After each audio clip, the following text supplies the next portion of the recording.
This is an ABP Life podcast.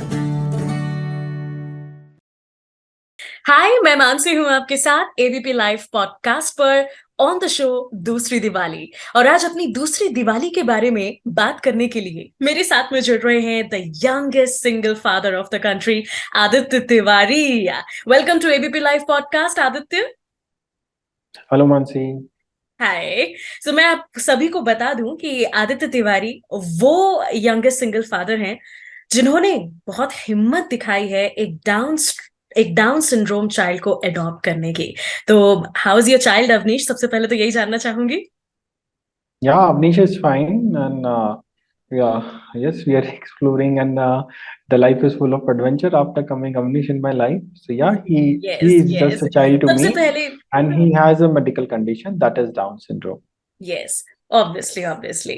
मैं जानना चाहूंगी कि पहली दिवाली तो हम सब अभी तक मनाते आ रहे हैं, अपने पैदा होने से लेकर के अपने बड़े होने तक।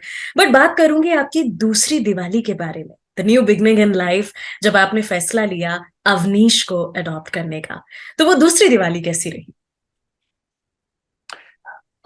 देखिए, अवनीश के आने के बाद जो एक नजरिया था दुनिया को देखने का, वो एक चेंज हुआ। जो एक पर्पस था लाइफ का, वो मिला। सो हम लोग ये कोशिश करते हैं कि किसी भी तरीके से अगर हम किसी के काम आ सकें। So like first Diwali Avnish को लेके गए। मोस्टली क्या होता है, आफ्टर 9 o'clock और 10 o'clock, दिवाली के दिन पीपल, जो लोग होते हैं, फैमिलीज होती हैं, they start celebrating with themselves, right.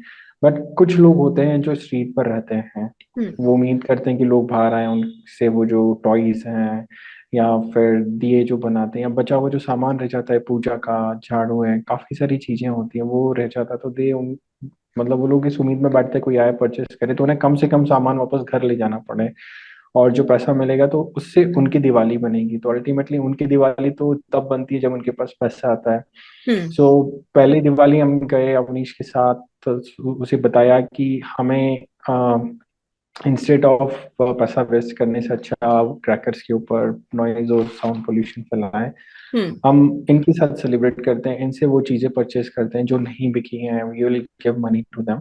And उसके बाद वो जो टॉयज होते हैं, मोस्टली मिट्टी के दिए होते हैं, जो दूसरे बच्चे रहते हैं, हम उनको गिफ्ट करते हैं। तो he saw on first, and वो काफी अच्छा, अवनीश एक काफी अच्छा विजुअल लर्नर है, ओके। सो उसे याद रहता है काफी चीजें। टाइम डजेंट मैटर कि हमने 1 साल पहले किया तो नेक्स्ट दिवाली को भूल जाएगा, नहीं, तो उसे वो जगह, वो प्लेस याद रहती है, क्योंकि इन लोगों का फिक्स होता है, एक ही जगह पे ये लोग बैठते हैं, सेम काम रहता है। तो नेक्स्ट टाइम जब हम गए थे नेक्स्ट दिवाली पे, and he identified and he knows कि हमें उन्हें पैसे देना है, उनसे टॉयज लेना है, कार के बैक साइड में उसे रखवाना है। देन ही नोज कि जब हम रात को सिटी में विजिट करते हैं, जस्ट ऐसे ही एक लॉन्ग ड्राइव के लिए, सो कहाँ किसे पैसा देना है, किसे वो टॉयज देना है, ताकि वो लोग खुश हों। घर पे जो लोग आते हैं नेक्स्ट दिवाली, सिबलिंग्स है, फैमिली मेंबर्स है, फ्रेंड्स है, उनको वो गिफ्ट करता है। So now he started loving, मतलब उसका एक गिविंग है, is one of his hobby, कि जो उसके टॉयज हैं, कपड़े हैं, everything whatever he has, he love to share and give. Wow wow. Well, जीवन की ये एक टफ रियलिटी है कि कोई भी पेरेंट, कोई भी शख्स एक डाउन सिंड्रोम चाइल्ड को अडॉप्ट नहीं करता। It's a tough reality of life, लेकिन आपने ऐसा किया है। सो देखिए, अवनीश की वो कौन सी रियलिटी बात थी जो आपके दिल को छू गई थी? रियलिटी एडॉप्शन नहीं है। रियलिटी तो वो है कि जब एक biological parent because of medical condition accept नहीं करते हैं। रियलिटी ये है कि जब एक सोसाइटी एक्सेप्ट नहीं करती, अगर कोई चीज हमारे एक्सपेक्टेशंस के अकॉर्डिंग नहीं होता है, forget about medical condition, forget about child, अगर कोई चीज हमारे एक्सपेक्टेशन के अकॉर्डिंग नहीं है तो हम उसको एक्सेप्ट नहीं करते। रियलिटी तो ये है कि हम रेडी नहीं होते कुछ नया करने के लिए, कुछ अलग सोचने के लिए। रियलिटी ये है कि ना हम उन लोगों को आगे आने देते हैं जो कुछ अलग हटके करना चाहते हैं। रियलिटी तो ये है कि हम बस बिलीव करते हैं लोग क्या कहेंगे, लोग क्या सोचेंगे। यस, तो यही एक कारण था कि हमारे यहाँ काफी ज्यादा बच्चे ऑर्फनेज में हैं, जो कि किसी के पास डेटा नहीं है, स्टेट्स नहीं है हम्म कितना डेटा नहीं है। लीगल फी की बात करें तो बहुत ही कम नंबर है जो हम्म कारा के डेटा में है। Apart from that we don't know the number. So hmm Avnish भी उनमें से एक था जहाँ पे because of medical condition hmm orphanage में छोड़ा गया था, चाइल्ड ट्रैफिकिंग में था, गवर्नमेंट के रिकॉर्ड में नहीं था। हम्म काफी सारे हेल्थ इश्यूज थे apart from a medical condition जो एक जेनेटिक है हम्म उसके अलावा भी। एंड जब मैं अवनीश को फर्स्ट टाइम मिला एंड दे सेड कि एक पागल बच्चा है, फिजिकली हैंडीकैप है, हम्म हार्ट में होल है और मर जाएगा कुछ महीनों में, इसलिए माँ बाप छोड़ गए और कोई इंडिया में अडॉप्ट नहीं करेगा क्योंकि ऐसे बच्चों को यहाँ कोई नहीं अडॉप्ट करता है। हम्म सो जब मैंने उसको देखा एंड आई थॉट कि ओके अगर कोई नहीं चाहता है तो मैं ऐसे करता हूँ। एक स्पॉन्टेनियस डिसीजन था हम्म कि उसका एक पेरेंट बनने के लिए हम्म कि हाँ चलो ठीक है, if nobody wants so why could I try, मैं कोशिश करता हूँ। सो हम्म एक स्पॉन्टेनियस डिसीजन था और इस जर्नी में कोई भी मेरे साथ नहीं था। एडॉप्शन का यस। जो जर्नी था बिकॉज ये एक जर्नी इम्पॉसिबल था। उस जर्नी के इम्पॉसिबल बारे में कि भी दो। मैं आपसे अभी बात करना चाहूंगी। सोसाइटी के बारे में तो बाद में बात करूंगी, लेकिन सबसे पहले खानदान के बारे में बात करूंगी। फैमिली, जब आपने ये फैसला लिया, फैमिली का क्या रिएक्शन था? देखो, ये जो एक डिसीजन था, सो हम्म वो मींस आप वो नहीं एक्सपेक्ट कर सकते थे कि कोई आपको सपोर्ट करेगा, हम्म स्पेशली फैमिली मेंबर्स, पेरेंट्स। तो वो पॉसिबल नहीं था, ये चीज मुझे पता थी। तो मैंने अपना टाइम नहीं वेस्ट किया, ना ही मैंने उनको अननेसेसरी बॉदर किया कि मैं क्या करने वाला हूँ, क्या सोच रहा हूँ। हम्म क्योंकि देखिए, कई जगह अगर आप मिडिल क्लास फैमिली को बिलोंग करते हैं, हम्म एक नॉट अगर आप एक बड़ी मेट्रो सिटी में नहीं रहते हैं तो वहाँ चैलेंजेस ज्यादा होते हैं कि एब्सोल्युटली। कुछ नया अडॉप्शन को एक्सेप्ट करना, क्योंकि adoption is still a taboo. Hmm मतलब अडॉप्शन को पेरेंट बनने का एक और तरीका नहीं माना जाता है। हम्म तो वो एक बहुत ही गलत चीज है और ना ही इतना अडॉप्शन के बारे में अवेयरनेस है। तो आई वो मुझे पता था कि कोई भी इसको सपोर्ट नहीं करेगा और फिर वही प्रॉब्लम होगी, लोग क्या कहेंगे, और तुम जब एलिजिबल ही नहीं हो तो क्यों करना है, वेस्ट ऑफ टाइम, मनी, पैसा हम्म बिगाड़ना है। हम्म आई वॉज अवेयर, तो मैंने उन्हें इतना कन्विंस करने की कोशिश भी नहीं की क्योंकि वो अपनी जगह सही थे। हम्म। क्योंकि जो चीज आज तक नहीं हुई है तो तुम्हें क्यों करना एट द एज ऑफ 26 और 27। और वैसे भी इंडियन पेरेंट्स को मनाना तो बहुत बड़ी चुनौती होती है हमेशा से। राइट, इट्स डिफिकल्ट बिकॉज सी जो अनफॉर्चुनेटली डेवलपिंग कंट्रीज में हम्म जब कपल एक बच्चा प्लान करते हैं, तो बेबी प्लान करते हैं, तो वो एक बच्चे को प्लान नहीं करते, वो एक एक्सपेक्टेशन प्लान करते हैं। यस। एक ओवर एक्सपेक्टेशन, इनफैक्ट वो जो एक नई जिंदगी के दुनिया में आने से पहले ही उसका नाम, उसका जेंडर, उसकी कास्ट, रिलीजन, वो उसका एकेडमिक में क्या करेगा, उसकी लाइफ या हॉबीज क्या होंगी, इंटरेस्ट क्या होंगी, ये सब सारी चीजें पूरी डिफाइन कर पूरी ली जाती कुंडली है। एक तरीके से कहना चाहिए, लाइफ की इनफैक्ट वो प्लान कर उसकी लेते हैं। शादी उसको कहाँ करनी होगी और उसके बाद उसको उसकी फैमिली प्लानिंग कब स्टार्ट करनी होगी। और इस बीच अगर वो एक जो नई जिंदगी है वो इन एक्सपेक्टेशंस पे नहीं खरी उतरती है, लाइक जेंडर प्रेफरेंसेस होते हैं, हम्म या फिर आपका हर किसी को गुड लुकिंग बच्चा चाहिए, परफेक्ट बच्चा चाहिए, परफेक्ट कुछ नहीं होता है। हम्म पेरेंट्स परफेक्ट नहीं होते, वो गुड लुकिंग नहीं होते, लेकिन बच्चा गुड लुकिंग चाहिए या बच्चा यस। स्मार्ट चाहिए, हम्म राइट। सो हम्म वो एक्सपेक्टेशन में कहीं भी अगर कोई चीज फिट नहीं करती है हम्म तो वो एक्सेप्ट, पेरेंट्स एक्सेप्ट नहीं करते हैं, सोसाइटी एक्सेप्ट नहीं करती है। Yes yes. और अब उस सो कॉल्ड सोसाइटी के बारे में आपसे बात करूंगी आदित्य, जिसका एम ही होता है हमारा सुकून छीनना। उस सोसाइटी का क्या रिएक्शन आपको मिला था? देखिए, मैंने कभी किसी की परवाह नहीं करी। हम्म मैं और मेरा बच्चा, हम्म जो एक वो ब्रैकेट है लोग क्या कहेंगे उससे काफी दूर है, अलग है, बाहर है। हम्म हमें कभी फर्क नहीं पड़ा कि लोग हमारे बारे में क्या सोच रहे हैं और क्या बातें कर रहे हैं, क्योंकि हमने कभी उसको इम्पोर्टेंस नहीं दिया। अगर हर इंसान, आप भी अगर उस चीज को इग्नोर करेंगे हम्म तो वो हमारी लाइफ पे कुछ इम्पैक्ट नहीं कर सकती। हम्म सो अंटिल मुझे अवनीश का कस्टडी नहीं मिला था, मैं एक विलन था, मैं गलत काम कर रहा था, पता नहीं क्या कर रहा था, क्या होगा। जिस दिन मुझे उसकी कस्टडी मिली, जब प्रिंट मीडिया में ये इन्फॉर्मेशन आई कि यंगेस्ट सिंगल पेरेंट हम्म आदित्य तिवारी, और फिर लोगों ने उसको अप्रिशिएट करना स्टार्ट करा, तो सोसाइटी है, फैमिली है, सबका नजरिया चेंज हो गया। अरे वाह, तुमने तो अच्छा काम करा। और वही चीज मैं तब बोल रहा था, मेरे 1.5 साल के स्ट्रगल में तब किसी को समझ में नहीं आई थी। हम्म लेकिन जब वो जिस तरीके से वो फ्रेम किया गया और जब वो प्रिंट मीडिया में आया, उसके बाद लोगों का नजरिया उसके लिए चेंज हुआ। बात करूंगी अवनीश को अडॉप्ट करने की जो लड़ाई आपने लड़ी है, विचारों की लड़ाई कह लीजिए, लीगली लड़ाई कह लीजिए, उसके बारे में अगर आप कुछ शेयर करें। देखो, वो जो एक फाइट था, एक ड्यूरेशन था, वो बहुत ही टफ था, बहुत कठिन था, क्योंकि दो चीजें थी, और बस वही सबसे इम्पोर्टेंट होती है। एक तो लीगली आपको एलिजिबल होना बच्चे अडॉप्ट करने के लिए। हम्म। तो एज अ कॉमन मैन तो कोई आपको एक्सेप्शनल समझेगा नहीं। मुझे सीधे सीधे अथॉरिटीज ने बोला था, तुम्हारी औकात क्या है, तुम हो कौन। हम्म। हम्म। ना ही तुम सेलिब्रिटी हो, ना ही भारत रत्न हो, एक कॉमन मैन हो, अपनी औकात में रहो। तो मैं ओके। एक्सेप्शनल केस में कंसिडर क्यों करें। Hmm. So you don't have a identity if you are a common man. और हम्म। ऐसे भी 140 करोड़ लोग हैं, क्या फर्क पड़ता है हम्म। एक कॉमन मैन क्या सोचता है या क्या करना चाहता है उससे। हम्म। दूसरा था माइंडसेट बैरियर, हम्म। कि एक औरत ही बच्चे को पाल सकती है।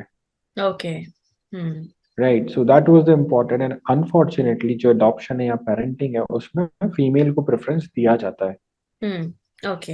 अगर मेल बच्चा अडॉप्ट करना है तो उससे पूछते हैं, क्यों कर रहे हो, क्या जरूरत है, हम्म। तुम्हारा ओके। ओरिएंटेशन क्या है, या क्या प्रॉब्लम है वो बताओ। तो अडॉप्शन करना कोई प्रॉब्लम नहीं होती, एक चॉइस होती है। हम्म। तो हम्म। इस चीज को समझा पाना इतना आसान नहीं था। हम्म। फिर ये कि तुम फीड कैसे करोगे। राइट, हम्म। क्योंकि देखिए, एज पर द माइंडसेट, हम लोगों के माइंडसेट बैरियर है। हमने एक साइकोलॉजिकल चीजें अपने दिमाग में बिठा रखी है, और वही चीजें हम एक नई, जब एक बच्चा आता है उसको अंदर वो डालते हैं, वो कंटिन्यूएशन आज जारी है। जैसे कि अगर फैमिली में मेल है, तो मेल का काम है घर के बाहर जाके काम करना, पैसा कमाना। यस। हम्म। ठीक है, फीमेल है, उसका काम है घर का देख रेख करना और बच्चे संभालना। हम्म। हम्म। सो ये दोनों चीजें, हम लोगों की जो सोच है वो इंटरचेंज नहीं होने देती है। यस। फीमेल अगर चाह कर भी जॉब नहीं कर पाती है, और हम्म। मेल चाह कर भी बच्चे के साथ नहीं रह पाता है, हम्म। क्योंकि उससे बोला जाता है तुम्हारा काम ब्रेड एंड बटर के लिए, तुम्हारा काम बच्चा संभालना नहीं है, तुम्हारा काम उसे खाना खिलाना नहीं है, उसे नहलाना नहीं है, उसे हम्म। रेडी करना नहीं है तुम्हें। तो ये तुम्हारा काम नहीं है। फीमेल को बोला जाता है तुम्हारा काम नौकरी करना नहीं है, तुम घर पे रहो, घर के काम करो, बच्चा संभालो। तो ये चीज प्रॉब्लम क्रिएट करती है, बिकॉज सबके दिमाग में अब यही इमेज बना है psychologically. Hmm. So it means जो पेरेंटिंग है वो जेंडर बायस्ड हो गई है। हम्म। क्योंकि फीमेल हो तो हाँ आप एक अच्छे पेरेंट बन सकते हो, मेल हो तो आप एक अच्छे पेरेंट नहीं बन सकते हो। तो हम्म। ये कोई क्राइटेरिया नहीं होता है पेरेंटिंग को डिफाइन करने का। हम्म। हम्म। क्योंकि देखो, एक औरत है, वो बच्चे को जन्म देती है, हम्म। लेकिन एक जो बच्चा होता है वो जन्म देता है पेरेंटिंग को। हम्म। और जो पेरेंटिंग है वो, it's not based on any gender. Hmm. वो मेल भी हो सकता है, फीमेल भी हो सकता है, who is ready to take the responsibility. Hmm. Yes, तो एब्सोल्युटली। ये चीज समझाना बहुत डिफिकल्ट था सबको था। और तुम कर रहे हो, वो भी एक मेडिकल कंडीशन वाला बच्चा कर रहे हो, नहीं कर पाओगी। मैं ठीक है नहीं कर पाऊंगा, लेकिन ये कैसे आपको पता है कि मैं कर नहीं पाऊंगा। यस। आप मौका तो दो, चांस तो दो। हम्म। अगर एक कपल होता है, तुमने कोई क्लासेस लिए हैं, तुमने कोई काउंसलिंग ली है, मैं क्यों लूँ काउंसलिंग या क्यों क्लासेस लूँ। हम्म। आप किसी बायोलॉजिकल बच्चे, जब कपल होता है वो प्लान करता है बायोलॉजिकल बच्चा, तो उससे ये क्वेश्चंस पूछे जाते हैं। हम्म। नहीं, तो फिर मुझसे क्यों एक्सपेक्ट कर रहे हो, या कि मैं ट्रेनिंग पे जाऊं जब वो ट्रेनिंग पे नहीं जाते हैं। हम्म। उनमें और मुझ में क्या डिफरेंस है। बोले हम्म। तो वो बायोलॉजिकल होता है तो मैं अडॉप्शन हूं, मैं नहीं, कोई डिफरेंस नहीं है। हम्म। वो भी पेरेंट बनना चाहते हैं, मैं भी पेरेंट बनना चाहता हूँ, तरीका कुछ भी हो। हम्म। So yes. यस, वो एक फाइट था। बिल्कुल। सो फाइनली दूसरी Diwali, the new beginning of your life, ये तो आपने मना ली थी। बात करना चाहूंगी दिवाली जो अभी आने भी वाली है, तो आपको दिवाली पर सबसे ज्यादा क्या पसंद है? सी, हाँ, दिवाली पे सबसे ज्यादा यही पसंद है कि अवनीश क्या नया करता है और वो किस किस तरीके से एंजॉय करता है। हम्म। एंड लाइकवाइज आई सेड कि फर्स्ट टाइम वो आया था जब उसे बताया था कि हम कहाँ से क्या टॉयज परचेज करते हैं, किन्हें देते हैं, सेकंड टाइम उसने वो फॉलो करा। अरे वाह। Now third time how he makes the difference. जैसे हम्म। अब हमारा फूड बैंक भी है, तो दिन में आफ्टरनून में जाके स्ट्रीट जो लोग होते हैं, लेबर क्लास होते हैं, हम्म। उन्हें वो जाके फूड डिस्ट्रीब्यूट करता है। एवरी वीकेंड फिक्स है कि ऑलमोस्ट अरे वाह। 100 लोगों को। So of course on Diwali it's on Monday, so anyways we can do it on Sunday, Monday as well. And animals को फीड करना। So I hopefully he will enjoy this time with his adopted tiger. He oh. Adopted tiger since 2016, Avnish आया था। Tiger हाँ। का नाम है Lucky. So I Hmm. think this time he preferred to celebrate with the tiger, वाह, with the यानी कि wild इस बार की animals. दिवाली And और भी खास होने वाली है। yeah, every day is different, every occasion is different because we celebrate 365 day as an occasion. वाह, वाह। That's so good to know Aditya. Well, बात करना चाहूंगी इसके बारे में कि Aditya Tiwari is not single any more. So congratulations आपकी आपकी जो वेडिंग हुई है उसके ऊपर। I guess your wife Arpita. Right. Yes. So Arpita से कैसे आपकी मुलाकात हुई? I don't know, it just happened after या adopting Avni. या ओके ओके। सो उनको जब अवनीश के बारे में पता लगा, सो उनका क्या रिएक्शन था? Means पता लगा means what? वो एक बच्चा है and yes. he's just a child. Okay So okay. see, point is, see, देखो, हम लोगों का नजरिया कभी कभी अननेसेसरी बदल जाता है या हम कुछ ओवर थिंकिंग करते हैं. हम्म तो मेरे लिए आई एम थैंकफुल कि अवनीश ने मुझे एक्सेप्ट किया है बिकॉज ये मेरा रिक्वायरमेंट था कि मुझे पेरेंट बनना है. हम्म एंड आइडियली यही होना चाहिए, हर एक पेरेंट को थैंकफुल होना चाहिए कि उनका बच्चा उन्हें एक्सेप्ट कर रहा है क्योंकि उनका रिक्वायरमेंट था उन्हें पेरेंट बनना है. Hmm they plan for a child. So hmm they must thankful instead of कि saying कि अरे ये खराब है ये कमी है, right? So मेरा ये है, the only point we have कि भाई whosoever coming to our life, हम्म तो ऐसा नहीं है कि किसी को अवनीश को एक्सेप्ट करना है, नो, इट इज अवनीश को उन्हें एक्सेप्ट करना है. It's a mutual feeling and understanding, okay okay right? So it's a simple thing. हर चीज को हमने काफी सिंपल बना के रखा है, कॉम्प्लिकेटेड नहीं किया है. हम्म एंड बेस्ट पार्ट इज कि कोई एक्सपेक्टेशंस नहीं है, वाओ वाओ। राइट? सो इसलिए life is very smooth and simple. Yes, it has to be, it has to be. Well, दूसरी दिवाली मेरे हिसाब से वही लोग मना पाते हैं, आप जैसे वो लोग जो लोग क्या कहेंगे इससे काफी ऊपर उठ पाते हैं। तो वो लोग जो अपने दिल से नहीं बल्कि लोग क्या कहेंगे इसको सोचकर अपनी जिंदगी के फैसले लेते हैं, उन्हें आप क्या कहेंगे आदित्य? देखो, जो इस बार की दिवाली थी वो इसलिए इम्पोर्टेंट है बिकॉज लास्ट टाइम जब अवनीश ने दिवाली सेलिब्रेट किया था, तो देखिए, लाइफ का कुछ मीनिंग होना चाहिए, हम्म हमारे कुछ गोल्स होने चाहिए. हम्म एंड उन गोल्स को हमें अचीवमेंट में कन्वर्ट करना आना चाहिए. हम्म उसके लिए क्या कितने एफर्ट्स लगाने, तो लास्ट टाइम उसने प्रे किया था और उसने बोला था कि ठीक है, नेक्स्ट दिवाली मैं कुछ नया करके बताऊंगा. वाह। हर साल उसका एक ओकेजन आने से पहले, सेलिब्रेट करने से पहले कमिटमेंट होता है. ओके। अवनीश का अगर हिस्ट्री के बारे में बताऊं तो अवनीश को बर्थ डिफेक्ट है, जो डाउन सिंड्रोम है. It is one of the birth defect, chromosome disorder होता है जो क्यूरेबल नहीं है. उसके अलावा उसको 10 अदर हेल्थ इश्यूज है. ओके। लाइक उसे बोला था हार्ट में 2 होल है, कभी जिंदगी में पाँव पे खड़ा नहीं आएगा बिकॉज दोनों नीज में उसे प्रॉब्लम था. देन उसको टेस्टिस नहीं था स्कॉटम में, जिसके कारण ट्यूमर होने के चांसेस हैं, कैंसर. सो उसका सर्जरी हमने कराया but still there are chances. Then sleep apnea है, बॉडी में ऑक्सीजन लेवल कम हो जाता है at the time of night जब सोते हैं, तो वी कांट स्लीप कि आप एकदम लेट के सो जाओ. We need to work on it. Then adenoids, then constipation, then thyroid, then IQ बोला गया था काफी कम होगा. So Avnish is a nursery drop out. Okay. ये आपने काफी बड़े लोगों को सुना होगा, कॉलेज ड्रॉप आउट है, स्कूल ड्रॉप आउट है और उन्होंने काफी अचीवमेंट किए, तो he is just a nursery drop out. उसने 3 साल नर्सरी रिपीट किया, देन आफ्टर लॉकडाउन आ गया था. 2 साल का गैप हो गया. उसके बाद he is going school even now, but it just to be social, academic no for academic, but exploring it. But इतना सब होने के बाद भी हेल्थ इश्यूज हैं, इतना सब, उसके 2 साल ऑलमोस्ट उसने अपनी जिंदगी के इनिशियल जो फर्स्ट 2 इयर्स थे वो ऑर्फनेज में निकाले. बट कभी गिव अप नहीं किया, कभी उसने ये नहीं बोला कि मेरे साथ ऐसा क्यों हुआ है, कभी उसने होप नहीं छोड़ी. और हमेशा काफी केयरिंग लविंग है वो सबके लिए, एनिमल्स हो, ह्यूमन बींग्स हो, every living thing. He do plantation as well. At the age of 2 उसका नाम golden book of world record में था. At the age of 2 he is holding a world record. At age of 3 उसका story 2 बार Ted talk में बुलाया है, TEDx, in Surat and in Tata institute of social science, right? Then again, he adopted a tiger, so he got the appreciation from Indore Municipal Corporation. Hmm. Then, age of 6, he became a athlete in a Special Olympic Bharat. अरे वाह.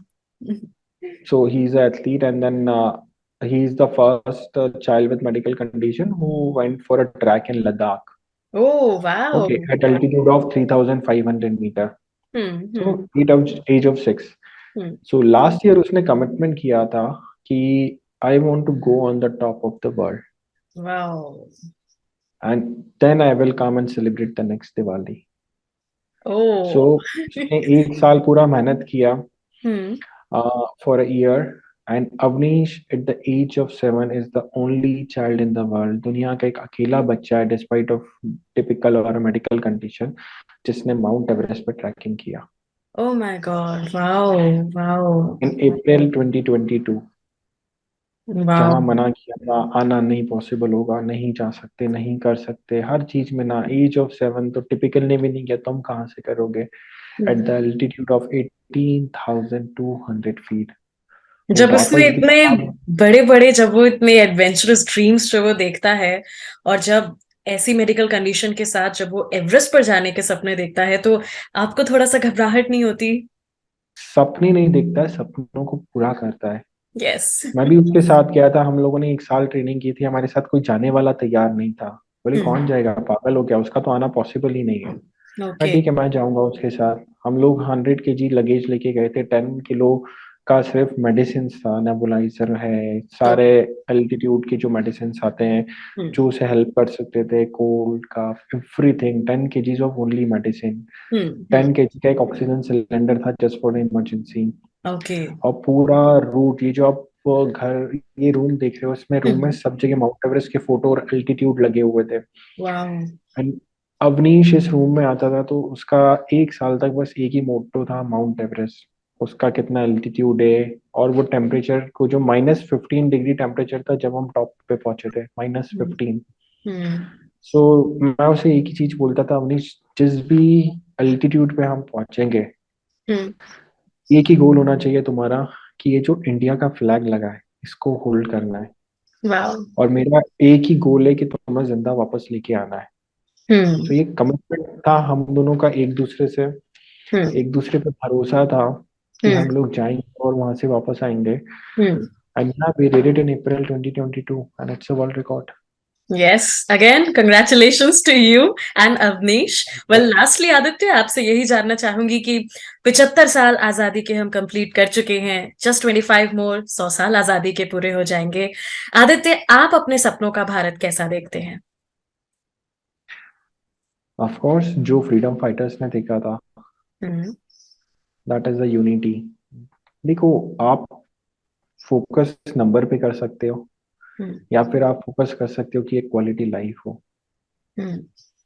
ठीक है, आप जाके पूछो लोगों से कि आप कौन हो, तो लोग बोलेंगे कि मैं इस कास्ट को, इस रिलीजन को बिलोंग करता हूँ. बहुत कम लोग होंगे जो बोलेंगे कि मैं भारतीय हूँ.